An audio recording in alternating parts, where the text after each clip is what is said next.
अगले 72 घंटे में दिल्ली पर जमा देने वाली ठंड का कहर टूटेगा। क्या मौसम वैज्ञानिकों को वेस्टर्न डिस्टर्बेंस से मिल रहे संकेतों ने कुदरत के बड़े खतरे का सायरन बजा दिया है? आखिर मनाली में मॉस्को से ज्यादा सर्दी का मतलब क्या है? शिमला में -4 डिग्री का तापमान क्या मैसेज दे रहा है? कहीं कोहरा, कहीं बर्फ तो कहीं बारिश। क्या कहती है कुदरत के जनवरी प्लान का ट्रेलर?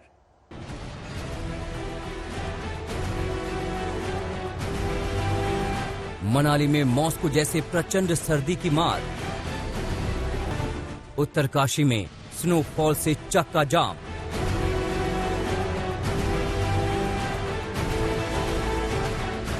जनवरी से पहले जमा आधा हिंदुस्तान।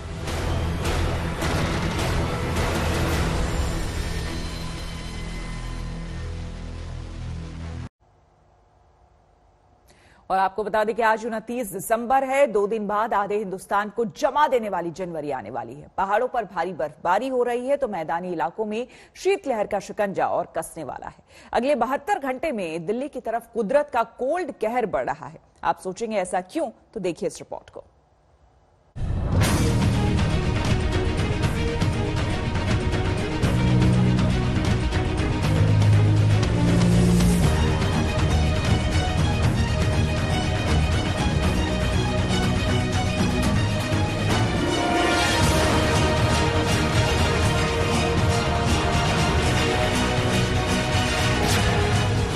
कुदरत के कूल अटैक का कहर।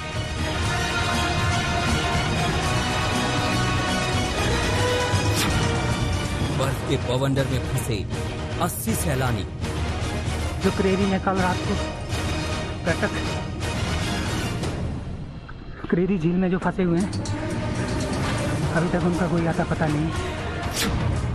आगे बर्फ, पीछे मौत, बीच में जिंदगी। कुछ नहीं होता भाई, हम आपके साथ हैं। चलो चलो चलो भाई, चलो, कैरी ऑन। सफेद आफत में रेस्क्यू ऑपरेशन। वो हम तकरीबन 8 से 9 किलोमीटर का रास्ता तय कर चुके हैं और इस दौरान हमें कम से कम 60 से 70 लोग मिले हुए हैं जो कि पूरी तरह से सेफ और नीचे पहुंचा दिए गए हैं। और जो बाकी बचे हुए हैं कम से कम 20 या 25 लोग, और उसके लिए हमारी टीम और कुछ और टीम जो आगे चली गई है। तो आई होप कि वो भी अच्छे से होंगे और अच्छे से हम उनको नीचे लेके पहुंच जाएंगे। 1-2 नहीं बल्कि 80 सैलानियों को कांगड़ा की इन्हीं बर्फीली पहाड़ी से बचाया गया। रविवार की रात अचानक हुई रिकॉर्ड तोड़ बर्फबारी के चलते करेरी ट्रैकिंग साइट में एक साथ 80 सैलानी फंस गए थे। गनीमत रही कि वक्त रहते सभी को सुरक्षित बचा लिया गया। रेस्क्यू टीम ने स्थानीय लोगों की मदद से बड़ा रेस्क्यू अभियान चलाया और आप देख सकते हैं सभी को बचा लिया गया। ओके गाइस, लास्ट में सर्च रेस्क्यू पार्टी पहुंच चुकी है। अभी इसके ऊपर कोई भी बंदा, कोई भी व्यक्ति नहीं है। हमने सारा सर्च कर लिया है, जितना भी है सारा एरिया क्लीन है और जितनी भी शॉप्स हमने सारी क्लोज करके हम वापस नीचे जा रहे हैं। जितने भी हैं सभी सेफ है। नड्डी में प्रचंड ठंड, पारा लुढ़का शून्य के नीचे। ये है धर्मशाला की टूरिस्ट नगरी नड्डी। बर्फबारी से तापमान लुढ़ककर -3 डिग्री पहुंच गया है। पूरी पहाड़ी सफेद चादर में लिपट गई। हर तरफ बर्फ ही बर्फ है और यहाँ सैलानी प्रचंड सर्दी में न्यू ईयर सेलिब्रेट करने पहुंचे हैं। बहुत अच्छा लगा जी। आज स्नोफॉल हुआ है, मुझे लगता है बस। बिल्कुल। तो कैसा सोचा था यहाँ पर आने से पहले? विचार था कि स्नोफॉल होगी या इस तरह? इतनी उम्मीद नहीं थी कि ये इतना स्नोफॉल होगा। सोचा था कि हल्का फुल्का स्नोफॉल जैसे रात को हुआ होता है थोड़ा बहुत वो, पर नहीं, ये इतना अच्छा होने की उम्मीद नहीं थी। बिलासपुर में 16 साल बाद बर्फबारी। हिमाचल प्रदेश के बिलासपुर में बर्फबारी ने सबको चौंका दिया। टूरिस्ट से लेकर स्थानीय निवासी कुदरत के कूल अटैक को देखकर हैरान हैं। 16 साल बाद यहाँ पहली बार जबरदस्त बर्फबारी हुई। पूरा इलाका सफेद बर्फ से ढक गया। काफी सालों के बाद हमारे गांव ने भी बर्फ की चादर ओढ़ ली। पहले बहुत साल पहले ऊपर पहाड़ियों में बर्फ पड़ती थी, परंतु आज हमारा गांव भी बर्फ से ढक गया। मौसम के यू टर्न से कड़ाके की सर्दी पड़ने लगी। सर्दी में अलाव ही लोगों का सबसे बड़ा बचाव है। बिलासपुर पहुंचे सैलानियों को हैरान करने वाली बर्फबारी खूब रास आ रही है। तो हम तो आए थे कि शायद यहाँ कुछ नहीं मिलेगा, आगे हम शिमला जाने की सोच रहे थे, बट हम यहीं पे अब 3-4 दिन और स्टे करेंगे। काफ़ी अच्छी स्नो है, सुबह तो काफ़ी ज़्यादा थी, हम सुबह भी आए थे और 1-1 फुट की थी, तो काफ़ी अच्छा लगा यहाँ। तो हमें बहुत ही अच्छा लगा यहाँ पे आके कि हम पहले तो हमने शिमला जाने का था, लेकिन जब ये बर्फबारी देखी हमने मूड चेंज कर दिया। हम यहीं अब 2-3 दिन के लिए यहाँ पर ही हैं। मंडी में बर्फबारी। मंडी में दिसंबर महीने में बर्फबारी नई बात नहीं, लेकिन इस बार अचानक हुई भारी बर्फबारी ने सड़कों को पूरी तरह से जाम कर दिया। जिंदगी पटरी से उतर गई। 2 से 3 फुट बर्फबारी का नया रिकॉर्ड। 77 सड़क मार्ग बर्फबारी की चपेट में। मौसम विभाग का हाई अलर्ट जारी। अगले 48 घंटे मंडी पर है बहुत भारी। 6 इंच से लेके 2.5 फुट तक है जी। तो 2.5 फुट जैसे शिकारी माता वाला रोड है उसमें 2 से 2.5 फुट है। मगरूगढ़ा वाला रोड है वहाँ 1.5 से 2 फुट है। और जो शिमला मंडी तथा पानी रोड है उसमें इसके पास पंडार के पास लगभग 2 फुट के करीब है। मौसम विभाग ने अगले 48 घंटे भारी बर्फबारी का अलर्ट जारी किया है। सैलानियों के लिए एडवाइजरी जारी की गई है। खतरे को देखते हुए प्रशासन ने पूरी तैयारी कर रखी है। मौसम विभाग द्वारा पूरे हिमाचल प्रदेश में 2 दिनों के लिए खराब मौसम का अलर्ट जारी किया गया है। जैसे कि पिछली रात को जो है काफ़ी बारिश भी हुई निचले क्षेत्र में और ऊपर के क्षेत्रों में काफ़ी बर्फबारी हुई है। बर्फबारी के कारण जो है हमारी जो मंडी जिला के ऊंचे पर्वतीय क्षेत्र है वहाँ पे जो है काफ़ी हमारे जो रोड्स वगैरह है इसमें बाधित हुए हैं। इसमें हमारे करीब 57 रोड जिला में ऐसे थे जो बर्फबारी के कारण बाधित हुए हैं। मनाली में -6 डिग्री। कुल्लू मनाली में कुदरत का कूल अटैक जारी है। आसमान से बरस रही बर्फ से मनाली पूरी तरह फ्रीज हो चुका है। बर्फबारी ने जिंदगी पर ब्रेक लगा दी है।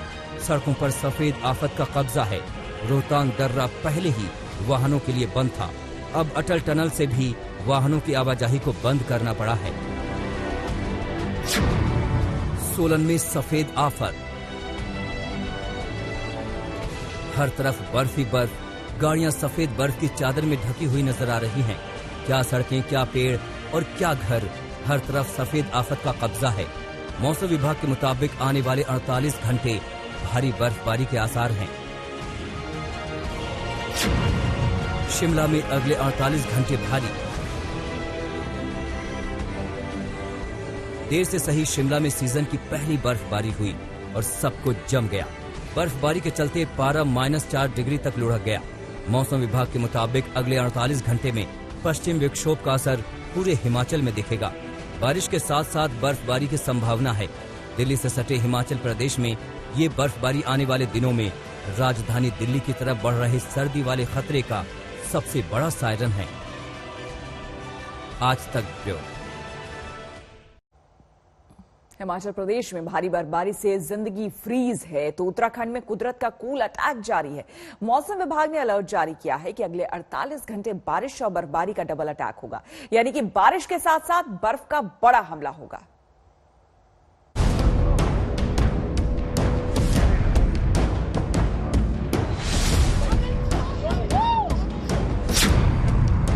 देवभूमि में कुदरत का सफेद अटैक।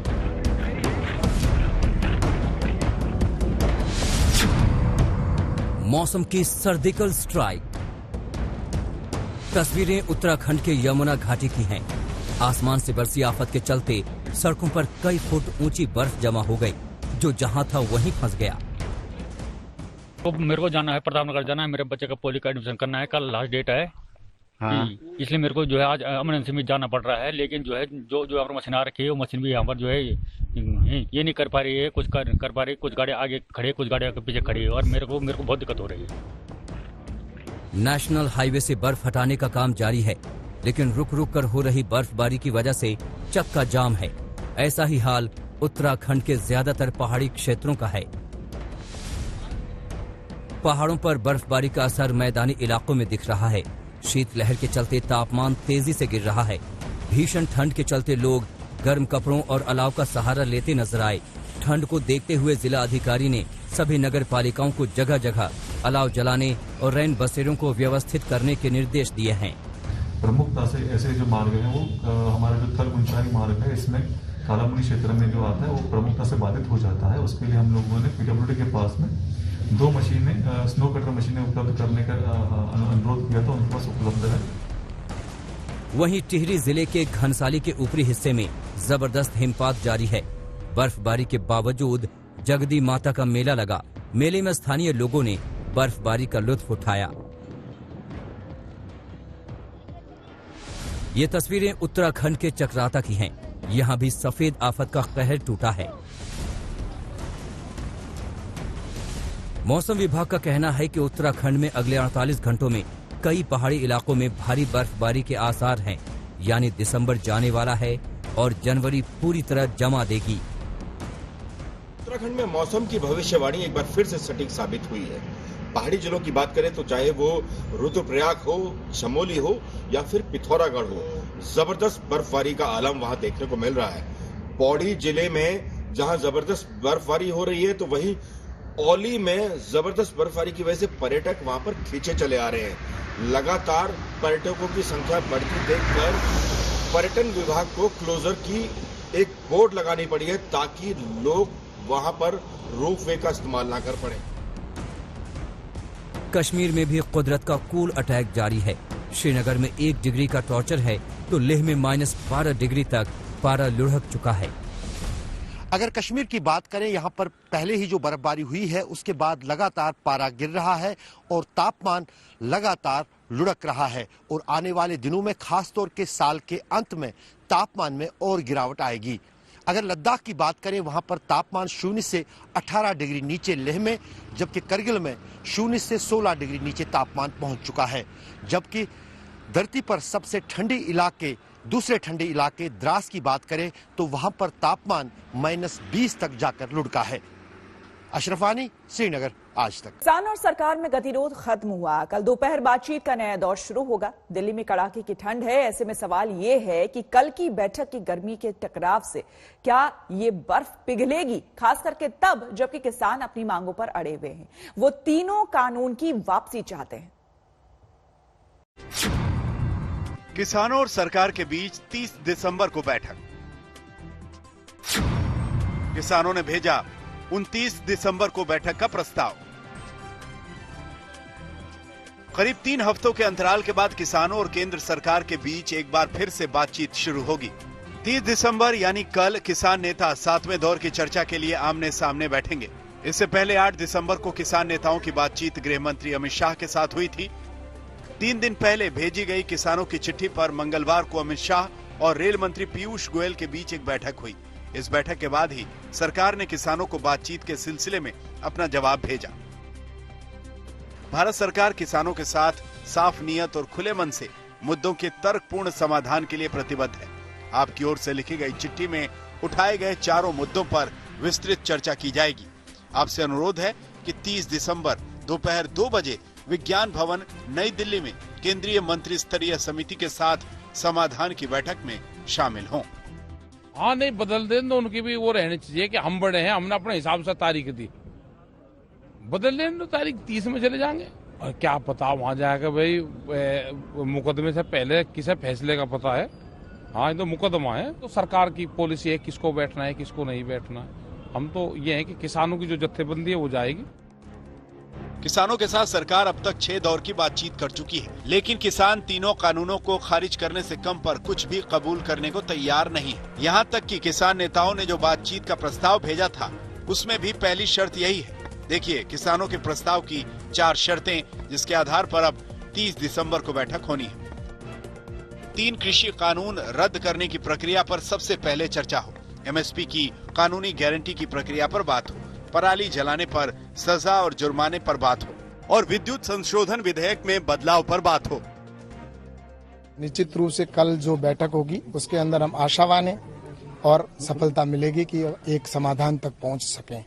अगर वो किसान की नजर से आएंगे और किसान के चश्मे से देखेंगे तो निश्चित रूप से परिणाम आएगा, लेकिन राजनीतिक चश्मे से सफलता शायद नहीं मिल सके। लेकिन मुझे आशा है कि कल इस बात को किसान समझेंगे और ये बिल है वो किसान के हित के बिल है, किसान को आजादी देने वाले बिल है। सरकार को प्रस्ताव भेजने के साथ ही किसानों ने ये अल्टीमेटम भी दिया था कि आंदोलन और तेज होगा दिल्ली की सीमाओं पर इसका असर भी दिखने लगा है। सिंघू बॉर्डर पर बड़ा मंच तैयार कर लिया गया है। टिकरी बॉर्डर पर भी आंदोलनकारियों की तादाद बढ़ रही है। उधर गाजीपुर बॉर्डर पर यूपी से किसान लगातार पहुंच रहे हैं। बिहार के नेता पप्पू यादव भी यहां किसानों का झंडा बुलंद करते दिखे।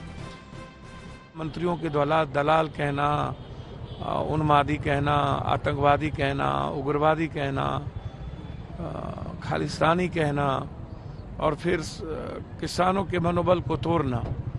किसान की जो स्थिति है बिचौलियों के हाथ में आप कहते हो मैं निकालना चाहता हूं, तो आप बहुत क्लियर है कि आप बड़े बिचौलियों को, पूंजीपतियों को आप लाना चाहते हो। उधर केंद्र सरकार भी जवाबी रणनीति पर जोर शोर से काम कर रही है। कृषि मंत्री नरेंद्र सिंह तोमर से मुलाकात के लिए कई किसान संगठन लगातार पहुंच रहे हैं। इनकी यही अपील है कि नया कानून उनके हित में है और सरकार किसी भी दबाव में आकर कानूनों में बदलाव न करे। लिहाजा ये तो करीब करीब नामुमकिन लगता है कि आंदोलनकारी नेताओं की कानून वापस लेने की मांग पूरी होगी। इससे कम में क्या हो सकता है, ये कल ही तय होगा। दिल्ली से जितेंद्र बहादुर और कमलजीत संधू के साथ आज तक ब्यूरो। दिल्ली के पूर्वी नगर निगम के सदन में जमकर मारपीट हुई। यहां आम आदमी पार्टी के पार्षदों और बीजेपी के पार्षदों में पहले बहस हुई, लेकिन बहस और नारेबाजी इतनी बढ़ी कि दोनों तरफ से गाली गलौज के बाद जूतेबाजी हो गई।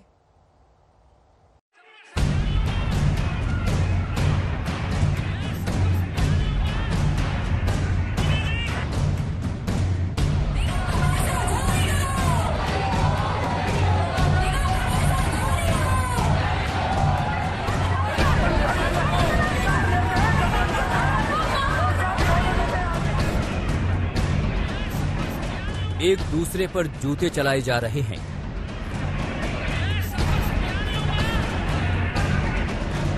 एक दूसरे को चप्पलों से पीटा जा रहा है।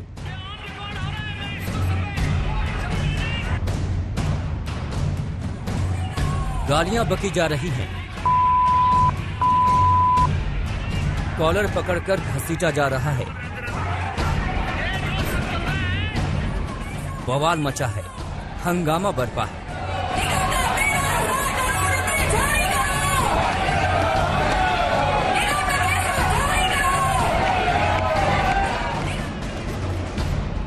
लोकतंत्र के लिए इससे बदरंग दिन और क्या होगा कि जनता के प्रतिनिधि नगर निगम के भीतर सड़क छाप गुंडों की तरह लड़ रहे हैं।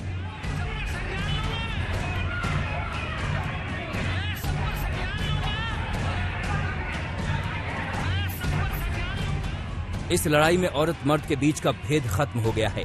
गाली गलौज और जूतम पैजार में सब शामिल हैं।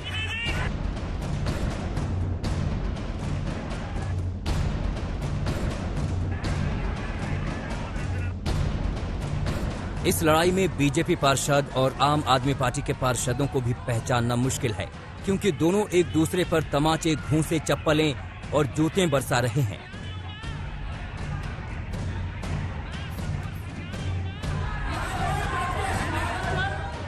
पूर्वी दिल्ली के नगर निगम का सदन जंग का मैदान बना हुआ है। पोस्टर लहराए जा रहे हैं, पर्चे उड़ाए जा रहे हैं।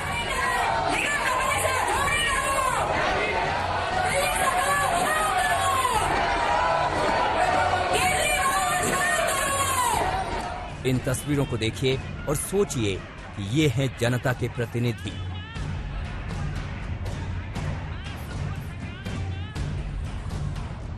ये पूरी मार कुटाई क्यों हुई वो जान लीजिए। सदन में बैठक थी। आरोप है कि बीजेपी के पार्षदों ने यहां 13,000 करोड़ के बकाये फंड की मांग की। फंड को लौटाने वाले पोस्टर लहराए। जवाब में आम आदमी पार्टी के पार्षदों ने ईस्ट दिल्ली नगर निगम में 2500 करोड़ के घोटाले पर सीबीआई जांच की मांग करने लगे। दोनों ओर से नारेबाजी हुई, दोनों ओर से पोस्टर लहराए गए, दोनों ओर से गाली गलौज हुई और अंत में दोनों ओर से जमकर जूतम पैजार हुई। आम आदमी पार्टी का आरोप है कि बीजेपी के पार्षदों ने आम आदमी पार्टी के पार्षदों को पीटा है। भारतीय जनता पार्टी के पार्षद बहुत ही बदतमीजी पे उतर गए। जो उनके पूर्व मेयर विनय बिहारी जी, जो कि पूर्व में मेयर रहे, इतनी बड़ी पद उन्होंने अब उनके साथ रही है, उन्होंने आज हमारी महिला पार्षदों को, मोहनी जिनवाल जी, कैप्टन शालिनी जी, नीलम को, रेखा त्यागी जी को गंदी गंदी गालियां दी, उनके साथ धक्का मुक्की की और भारतीय जनता पार्टी के पार्षदों ने जूते चप्पल चलाए। इससे ज्यादा शर्मनाक दिन नहीं हो सकता, इससे ज्यादा गंभीर दिन नहीं हो सकता। और वो अपने 2500 करोड़ का घोटाला उनका आज विपक्ष के लोग ना उठा दें, सदन में ना उठा दें, उसके लिए वो हाथापाई, मारपीट, गाली गलौज पे उतर आए। और जिस प्रकार की मर्यादा, जिस प्रकार का आचरण आज भाजपा के पार्षदों ने दिखाया है, उससे साबित होता है कि भारतीय जनता पार्टी आज दिल्ली के सामने, दिल्ली के लोगों के सामने पूरी तरह से बेनकाब हो चुकी है। जैसे आरोप आम आदमी पार्टी लगा रही है, वैसे ही आरोप बीजेपी की ओर से भी लगाए जा रहे हैं। दोनों दल एक दूसरे पर आरोप मढ़ रहे हैं। कौन सच बोल रहा है, कौन झूठ, ये तो वही जाने, मगर इतना जरूर है कि ये तस्वीरें शर्मसार करने वाली हैं। आज तक ब्यूरो।